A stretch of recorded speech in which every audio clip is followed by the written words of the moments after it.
Shy girl exposed her intimate area for an exam, but when the billionaire doctor saw, he was stunned. Hello, everyone. Before we begin today's story, I have a small favor to ask.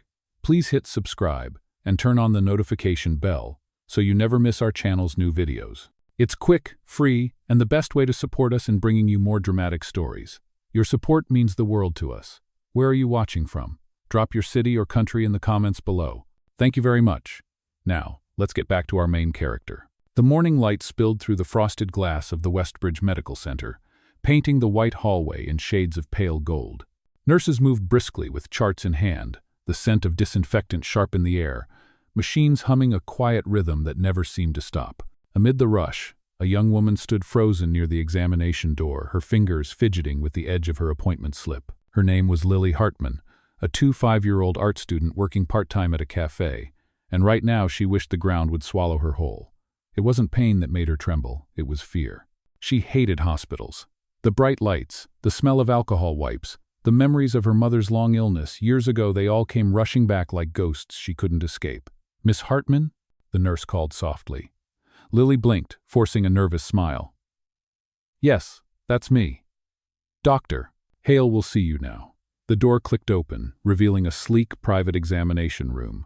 Minimalist design, polished steel counters, and a large window overlooking the city skyline. The air was cool, faintly scented with eucalyptus. And there he was, Dr. Ethan Hale. Tall, composed, mid-30s, his white coat fitting like it had been tailored for him. His voice, calm yet confident, filled the space effortlessly. "Good morning, Lily. Please have a seat." She nodded, clutching her handbag like a lifeline as she sat on the exam table. He scanned her chart briefly, eyes narrowing slightly. "You mentioned persistent pain, right side, 3 months?" She nodded, her voice barely a whisper. "Yes, but I almost didn't come. I thought it might just go away." Ethan looked up, then really looked. Behind the anxiety in her blue eyes was exhaustion, the kind you didn't just sleep off. "You did the right thing coming in," he said gently. "Sometimes the smallest symptoms are the ones that need the most care." His tone wasn't clinical, it was human. The kind that made people exhale after holding their breath too long. She tried to relax, glancing at the array of instruments neatly arranged beside him, but her stomach tightened anyway. "I'm sorry," she murmured, cheeks flushing. "I get nervous around doctors." He smiled faintly, setting the chart aside. "That makes 2 of us. I get nervous around patients who apologize too much." It earned a tiny laugh from her, the first one in weeks. For a moment, the tension in the room softened. "Let's take this one step at a time," he said. "I'll explain everything I do before I do it, okay?" She nodded again, grateful for his calm. He moved with deliberate precision, adjusting the light, checking her pulse, asking small questions about her diet, her sleep, her art classes. And then, just as his hand brushed against her wrist to check her reflex, something caught his eye, a faint, thin scar running down her forearm, barely visible under the hospital light. His hand froze for a heartbeat. "How did you get this?" he asked quietly.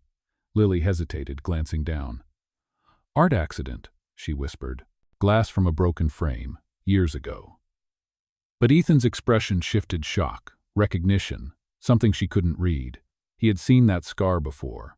Not hers, but one exactly like it. His mind raced back to a rainy night 5 years earlier, a car accident near the riverside, a young girl bleeding and trembling as he held her hand until the ambulance arrived. She had never told him her name. Could it be her? He blinked, forcing his composure. "You're sure you're okay now?" he asked, his tone softer, different.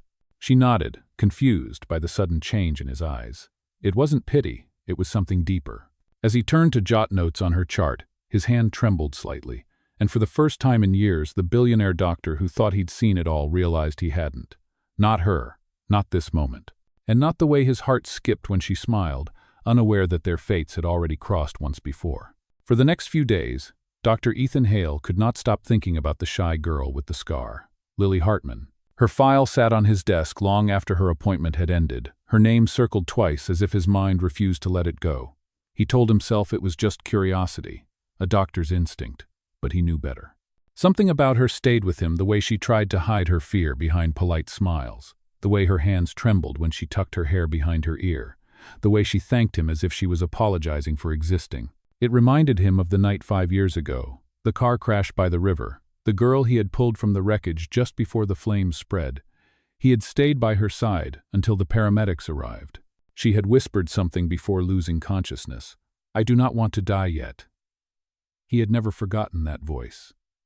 Now it echoed again in the sterile silence of his office. The next morning, Ethan arrived early at the hospital, coffee in hand, pretending to review patient notes while his thoughts drifted. He looked through the glass wall of his office and saw Lily sitting in the waiting area, sketchbook balanced on her lap, her pencil moving in delicate, nervous strokes. She was back for her test results. The sunlight cut through the lobby, casting a glow over her like she did not belong to this gray world of sickness and schedules. He took a deep breath and stepped out. "Good morning, Lily," he said. She looked up quickly, startled, then smiled faintly. "Hi, doctor." "You draw?" he asked, nodding toward the book. "Just to calm myself," she replied, closing it halfway. "I get nervous waiting for things." "That makes sense," he said softly. "Sometimes art heals what medicine cannot." Her eyes lifted to his, surprised by the gentleness in his tone. Inside the exam room, Ethan reviewed her scans and lab results carefully. Nothing life-threatening, but he saw signs of exhaustion and anxiety, the kind that could eat away at a person slowly. "You are healthy," he said finally, "but you are not taking care of yourself. You sleep less than 5 hours a night, right?" She laughed awkwardly. "Maybe 4. "That is not a badge of honor, Miss Hartman," he said, a small smile tugging at his lips. "Sleep deprivation is not an art form." She smiled back, more openly this time. He noticed how her shoulders dropped just a little, like a weight had lifted. "I am trying," she said quietly. "It is just. Life gets heavy sometimes." "Then let someone help you carry it," he said before he could stop himself. She blinked, caught off guard by the unexpected warmth in his words. "That is kind of you, doctor." "It is not kindness," he said, lowering his gaze. "It is a reminder, for both of us." There was a pause. The air between them changed. He wanted to ask her about the scar again, to know if she remembered that night by the river, but professionalism held him back. "If you ever feel worse," he said instead, "come back. No charge. Just come back." Her lips parted slightly in disbelief. "You would really do that?" "I already have," he said with a faint grin, motioning to her file. "You are on my schedule tomorrow morning." She laughed, soft and genuine, a sound that made his chest tighten unexpectedly. After she left, Ethan stood by the window, watching her walk across the parking lot, her hair catching the wind. For the first time in years, he felt something like peace stir in him. Maybe it was her presence, maybe it was fate giving him a second chance to fix what he had once failed to save. But he did not know yet that Lily, too, carried a memory she could not place. That same night, she sat by her apartment window, sketching absent-mindedly under the dim lamplight. She drew a man's hand reaching through smoke and rain, a hand that had once pulled her from the dark. She did not know his face, but something in her heart whispered that she had seen those eyes before. The next morning, the hospital lobby buzzed quietly with the rhythm of another ordinary day, but for Dr. Ethan Hale, nothing felt ordinary anymore. He found himself glancing at the clock too often, anticipating her arrival, without admitting it to himself. When Lily finally appeared at the end of the hall, clutching her sketchbook like a small shield, he felt the strange calm return, the kind that silenced the noise of the world for a brief, impossible moment. "Good morning, Miss Hartman," he greeted, his voice steady, though his pulse was not. "Good morning, doctor," she replied, her tone shy but lighter than before. Ethan gestured toward the small wellness wing he rarely used for any patient. "I thought we could talk somewhere quieter today." Lily hesitated, unsure, but followed him anyway. The room was softly lit, decorated with muted paintings of the sea, his late mother's artwork. She noticed the brushstrokes immediately. "These are beautiful," she whispered. "She was an artist," Ethan said simply. "Before medicine claimed me, I wanted to be one too." That made her smile. "Maybe you still are," she said, just in a different way. He looked at her, a little caught off guard. "How do you mean?" "You fix people?" she said softly. "That is what artists do. They take broken things and make them whole again." For a long moment, Ethan could not find words. No one had ever described medicine like that to him, not his colleagues, not his mentors, not even himself. He cleared his throat, focusing on her file again, though his thoughts blurred. "You mentioned headaches," he said finally. "I would like to schedule a scan to be safe." She nodded, but her eyes wandered to one of the framed photos on the wall, a snapshot of a riverbank, rain falling on asphalt. Her hand trembled slightly. "This place," she murmured. "It looks familiar." Ethan's pen paused midair. "That photo was taken near Riverside Bridge," he said quietly. "You know it?" She nodded slowly. "I was in an accident there once, a long time ago." His heart skipped. "How long ago?" 5 years, she said, her voice turning distant. "A car crashed on a stormy night. Someone pulled me out before it caught fire. I never knew who it was." Ethan's breath caught in his throat. His mind screamed to tell her, to end the years of wondering, but his voice betrayed him. "You were lucky," he managed finally. "Someone must have cared enough to stay." Lily smiled faintly, unaware of the storm behind his calm eyes. "I always wished I could thank him," she said. "He saved my life." Ethan looked down, pretending to write, though his pen hovered motionless. "Sometimes gratitude finds its way without words," he murmured. She nodded, her gaze softening. "Maybe. Still, I like to think that one day I will meet him again." The silence that followed was heavy but not uncomfortable. Outside, rain began to fall, tapping gently against the windowpane. Ethan turned toward the sound, grateful for the distraction. "You should rest more," he said quietly. "Your body remembers trauma, even when your mind tries to forget." "Is that what you believe?" she asked. "That the body remembers?" "Always," he said. "That is why healing takes more than medicine." Her eyes met his, calm but searching. "Then what does it take?" He smiled, the kind that carried both sorrow and truth. "Patience, and someone who refuses to give up on you." She looked down again, tracing the edge of her sketchbook, as if weighing the meaning of his words. "You talk like someone who knows what it is like to lose faith," she said. "Maybe I do," he replied. The rain outside grew steadier, blurring the city lights into soft halos of gold. For the first time, neither of them spoke. It was as if time itself had paused in that small room, two souls unknowingly circling the same memory, waiting for the moment it would finally reveal its truth. Days passed, and what began as follow-up visits turned into something different, something neither of them dared to name. Lily came to the hospital twice a week for observation, but Ethan knew it was not just about her health anymore. He found reasons to extend each appointment, to ask about her drawings, to listen when she spoke about life outside those white walls. She would tell him about the coffee shop where she worked part-time, the old man who tipped her in riddles, and the stray cat that followed her home every night. Her laughter began to echo through the corridor, faint but contagious, softening even the stern nurses who once called Dr. Hale the ice physician. It was a change Ethan did not resist.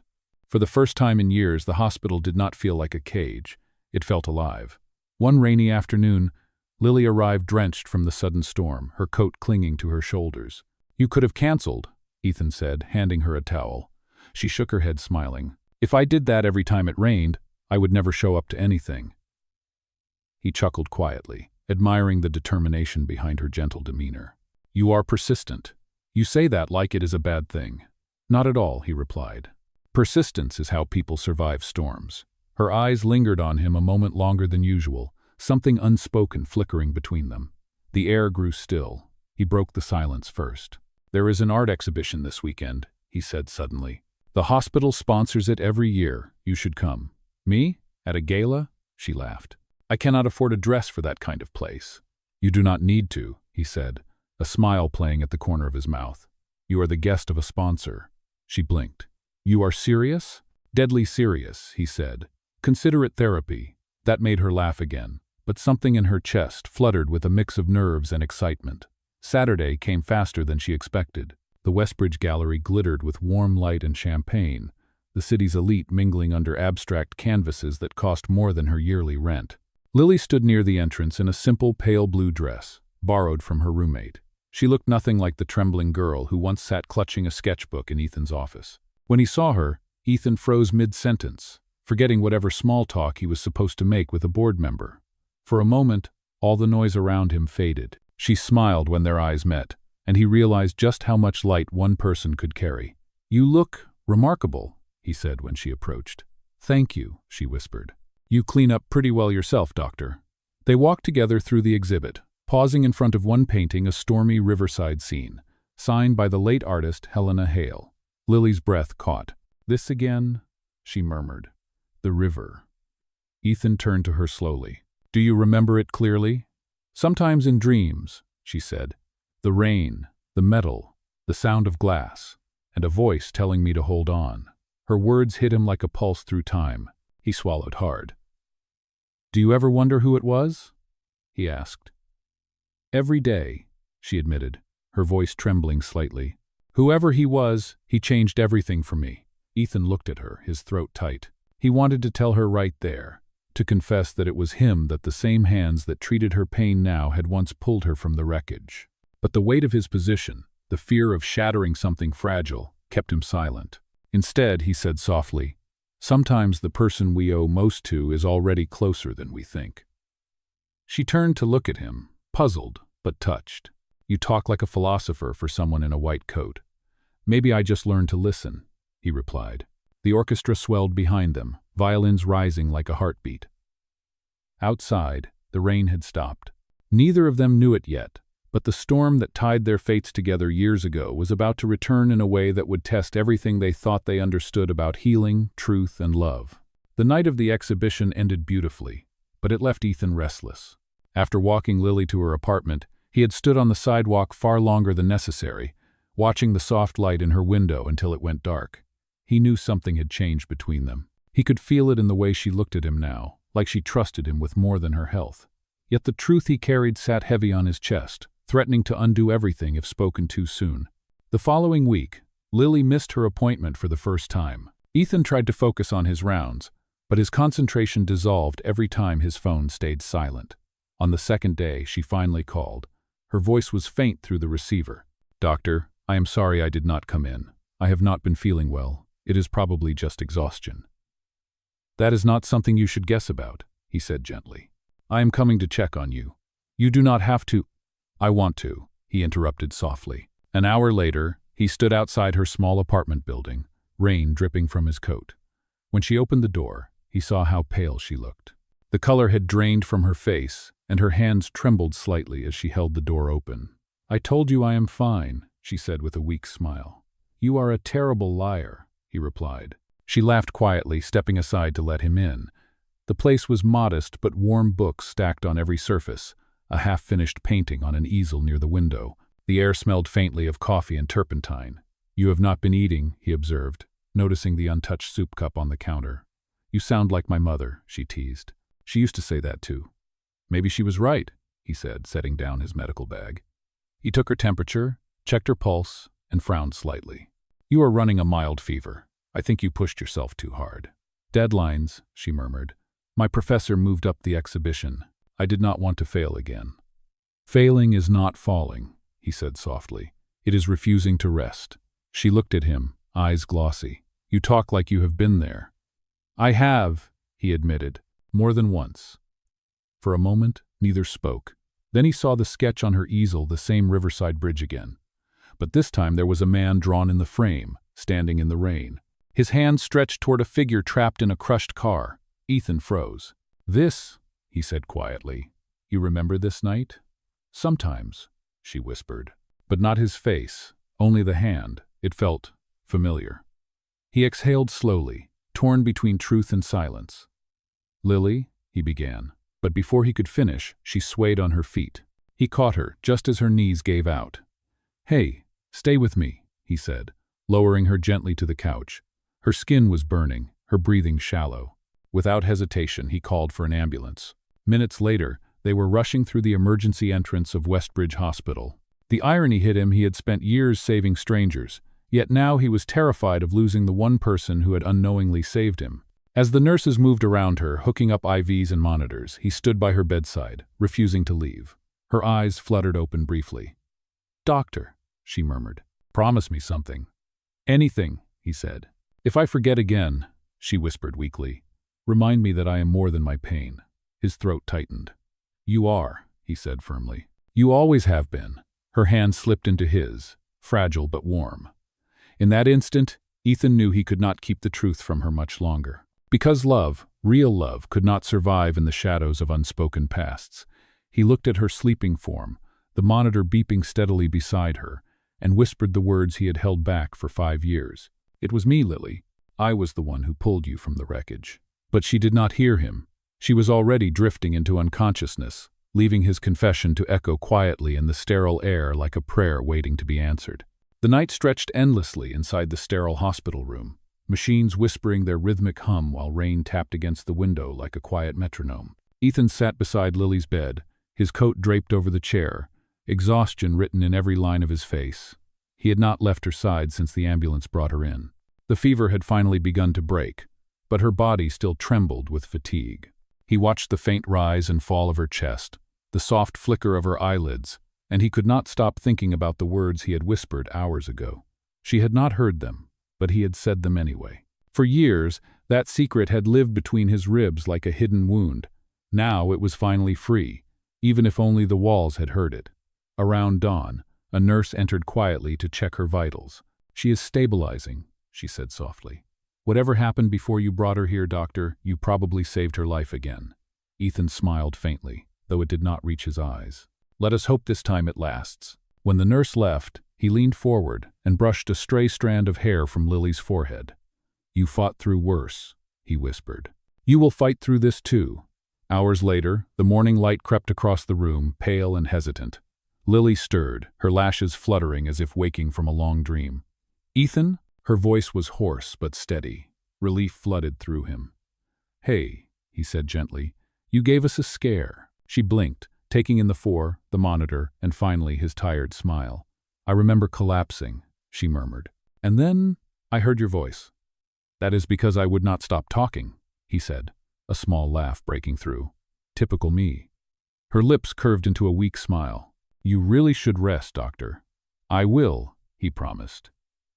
"After you do." There was a pause. Then her expression shifted, as if something had just surfaced in her memory. "Ethan," she whispered. "The accident, the river, it came back in flashes. There was someone there that night. A man who held my hand." His chest tightened. "Go on." "I think it was you," she said quietly. "Was it?" He froze, every muscle locked between truth and fear. "Why would you think that?" "Because when I was half conscious," she said slowly, "I remember your voice telling me not to let go. The same voice that told me the same thing last night." His throat felt dry. "Lily." "It was you, was it not?" she asked, eyes glistening. "Tell me the truth." The room went still except for the steady beep of the heart monitor. Ethan looked down, then finally nodded. "Yes, it was me. I was driving home from an emergency call when I saw the crash. You were trapped. I stayed until help came." Her eyes filled with tears, not from shock, but from something deeper. "Why did you never tell me?" "Because I did not want to change what we had," he said softly. "I did not want you to feel obligated to me. You owed me nothing. I just wanted you to live your life without that weight." "But it is not a weight," she said through trembling lips. "It is a gift. You gave me another chance." Ethan reached for her hand, his thumb brushing over her pulse. "You gave me one too," he said. "I had stopped believing that anything good could come out of this job until you walked in." For a long moment, they sat in silence, the truth finally breathing between them. "So what now?" she asked quietly. "Now," he said, exhaling deeply, "you rest, and I do my best to deserve the second chance that found us both." Outside, the morning rain began to fade, sunlight slipping through the clouds and washing the room in gold. Lily squeezed his hand, her smile faint but sure. "You already do," she whispered. And for the first time in years, Ethan believed it. For the next few days, the hospital felt different. Nurses whispered about how Dr. Hale was smiling again, how the man who once lived behind a wall of silence now checked in on one patient more than any other. But for Ethan, it was not about gossip or reputation. It was about the quiet presence of Lily Hartman, the girl who once existed only in a memory of rain and wreckage, now breathing, healing, and smiling right in front of him. Lily recovered quickly, though he insisted she stay under observation for one more week. "Just to be safe," he said, though she knew it was partly because he did not want to let her go too soon. During those evenings, he would sit by her bed while she sketched, and she would read aloud from whatever book she was carrying that day. They found comfort in each other's company, a rhythm that neither wanted to break. One night, as the hospital lights dimmed to twilight, Lily looked up from her drawing. "Ethan," she said softly, "why do you keep doing this? Working yourself to exhaustion for people who might not even remember your name?" He smiled faintly. "Because saving someone is the closest thing I know to peace. For a few minutes, the world makes sense." She studied him for a moment, then asked, "And who saves you?" The question landed heavier than she intended. He looked away, his jaw tightening. "I stopped expecting that a long time ago." "Maybe you should start again," she said gently. Her words lingered in the air like a promise. The next morning, a hospital administrator arrived unexpectedly with a small group of board members. They wanted to speak to Dr. Hale in private. Lily watched from her room as he left, concern tightening her chest. An hour later, when he returned, the expression on his face was unreadable. "What happened?" she asked as he sat down. "The foundation gala last week," he said quietly. "A reporter found out I was treating you outside regular hours. They are calling it unprofessional conduct." Her eyes widened. "But you did nothing wrong." "Not to us," he said, "but to them. A billionaire doctor spending personal time with a patient is enough for scandal." "They cannot punish you for caring," she said, anger flashing through her voice. "They can try," he replied calmly. "They are opening an internal review. I may have to step away for a while." "Ethan," she whispered, reaching for his hand, "I cannot let them do that to you." "This is not your fault," he said firmly. "If I lose the position, I will start over. Medicine was never about titles anyway." "You could lose everything you built," she said. "You do not understand." "I understand enough," he said. "I have already lost before. This time, it is worth it." For a long time, neither spoke. The truth between them had finally surfaced, but now the world around them was trying to tear it apart. Later that night, when he was called to an emergency in another ward, Lily sat alone in her room, thinking of what she could do. She remembered his mother's painting, the riverside storm, the same river that had nearly taken her life. A sudden thought sparked. She reached for her phone and made a call to the art department chair at her university. "I want to donate a piece," she said, "but I need to finish it tonight." Hours passed as she painted feverishly in the quiet of her hospital room, colors bleeding together, rain, firelight, a silhouette pulling another from the dark. It was their story, captured in brush and memory. When dawn came, Ethan returned to check on her. "You have been up all night," he said, half scolding, half amazed. She smiled weakly. "I had to do something. For you." He looked at the canvas, breath catching in his throat. "Lily," he whispered, "this is a reminder," she said softly, "that saving lives is art too, and yours deserves to be seen." He did not speak again for a while. He just stood there, realizing that no matter what the board decided, something far greater had already been saved both of them. By the end of that week, rumors about Dr. Ethan Hale had reached every corner of Westbridge Hospital. Some whispered that he had fallen in love with a patient. Others claimed he had broken ethical codes. But no one really knew the truth. For Ethan, none of it mattered anymore. His only concern was Lily. When he entered her room that morning, she was sitting upright, the sunlight spilling across her hair like strands of gold. The painting she had finished 2 nights before rested against the wall, still glistening where the paint had not yet dried. "They called from the board," he said quietly. "The review meeting is tomorrow." "And what will you tell them?" she asked. "The truth," he said simply, "that I treated someone who reminded me why medicine matters." She smiled faintly, though her eyes were wet. "They may not understand that." "Then they never will," he said. "But I am done hiding behind policies. Healing is not a scandal." She reached for his hand, her touch light but steady. "Whatever happens tomorrow, promise me you will not stop being who you are." "I promise," he said, his voice firm but tender. That evening, as the city lights flickered awake outside the window, Lily worked on preparing something quietly of her own. She contacted the university's art department again and asked to submit one final piece under the hospital's charity exhibition. She titled it The Healer. When the day of the hearing arrived, Ethan stood before a long table of administrators and board members, his white coat immaculate, his face calm. The chairman adjusted his glasses. "Dr. Hale, you are aware of the accusation brought against you," he began. "Yes, sir," Ethan said. "Do you deny forming an inappropriate relationship with your patient, Miss Lily Hartman?" Ethan took a slow breath. "I do not deny that she became important to me. But if compassion is inappropriate, then perhaps we have all forgotten what this profession stands for." The room murmured with disapproval, but he continued, his voice unwavering. "When I met her, she was terrified, broken by what life had done to her. Treating her reminded me that medicine is not about distance, it is about connection. I never crossed a line of harm or misconduct. But I crossed the line that separates the mechanical from the human, and I will not apologize for that." Silence followed. Some looked moved, others unimpressed. But before anyone could respond, the door opened. Lily entered, pale but determined, carrying her painting wrapped in linen. "Excuse me," she said softly. "I know I am not supposed to be here, but I have something to show you." She unveiled the canvas. Gasps filled the room. The painting depicted a stormy night by the river. Two figures in the rain, one reaching out, the other being pulled from the wreckage, light bursting through the darkness. Beneath it, in small letters, it read, "Inspired by the doctor who saved my life twice." "This," she said, her voice trembling, "is what you call unprofessional. This man did not just treat me, he reminded me what it means to live. If you punish him for that, then you are punishing the very thing that keeps this hospital alive." The chairman sat speechless. No one moved. The weight of her words hung heavy in the air. Ethan looked at her, both proud and deeply moved. "Miss Hartman," the chairman finally said, "your courage is admirable." He turned to Ethan. "Dr. Hale, the board will reconvene privately, but I suspect our decision has already been made." Hours later, Ethan and Lily walked out of the building side by side.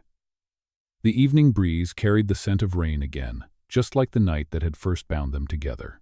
"So," she said softly, "what now?" He smiled, finally free of the heaviness that had followed him for years.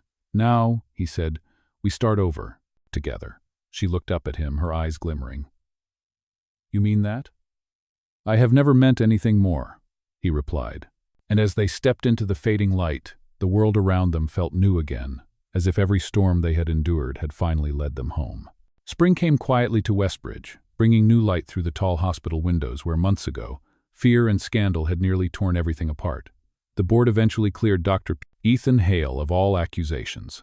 The hospital released a formal statement calling his actions a reminder of humanity within medicine, and for the first time in years, Ethan walked through the halls without the weight of judgment pressing down on his shoulders. But more than his name being restored, it was the sense of peace that mattered most. Lily's painting, The Healer, was chosen as the centerpiece of the hospital's annual charity exhibition, and when the curtain was drawn back on opening night, applause filled the room. The plaque beneath it read, "Dedicated to every doctor who chooses compassion over caution." Ethan stood in the crowd, watching Lily give her short speech, her voice trembling only at the beginning. "Art heals differently than medicine," she said, "but both begin with the same belief that people are worth saving." The audience rose in ovation. When she stepped off the stage, Ethan met her halfway, their eyes locking in quiet gratitude that needed no words. Later that night, they walked along the river, the same river that had once been their dividing line between life and loss. The air was cool, the city humming softly in the distance. Lily held her sketchbook against her chest.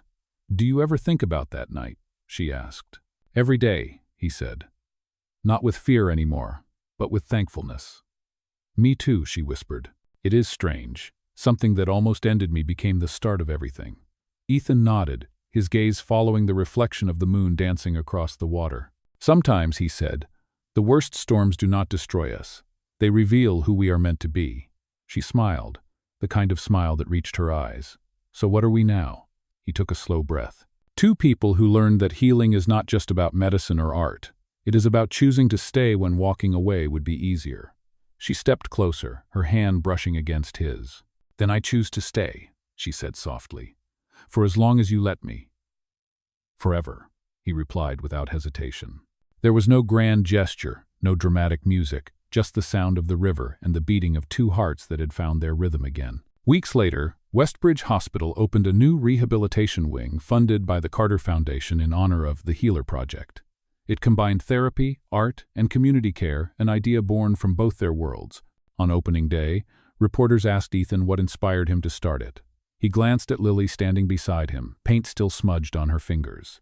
"A reminder," he said, "that kindness is not weakness. It is courage." The camera flashes caught the moment, but for Ethan, all he saw was her smile, the same smile that had once broken through fear and changed everything. That evening, as the sun set over the hospital courtyard, Lily placed a framed sketch on his desk. It showed two hands intertwined beneath the words, "You saved me, and then you taught me to save myself." Ethan touched the frame gently, his voice barely above a whisper. "No, Lily," he said, "you saved us both." And as the world outside turned gold and quiet, their story found its final note, not in tragedy but in truth. Love had not appeared in grand confessions or miracles. It had grown in small moments of care, persistence, and faith. A doctor and an artist, a survivor and a healer. And somewhere between the river and the canvas, they had learned the same lesson at last, that every heart, no matter how scarred, could find its way back to light.